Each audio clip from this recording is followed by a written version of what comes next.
How's it going, everyone? In today's video, I'll show you on how you can fix closed eyes in Snapseed. So, of course, the first thing that we want to do is to actually import the image right here. Now, if you have the same case like myself right here, where the eyelids are really thinned out, the way to fix this is to just head over to Tools. In here, scroll down, and then you want to click on Head Pose. Click on the setting right here that allows us to select the pupil size. And then what you want to do is to actually increase the pupil size itself. And as you can see, it will then widen out the eyes right here. Now this can work with closed eyes onto your image as well. And as you can see, this is the before, and then this is the after. It will really widen those pupils out, and from there you should be good to go.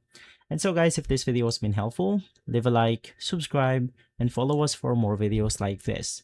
Thanks for watching.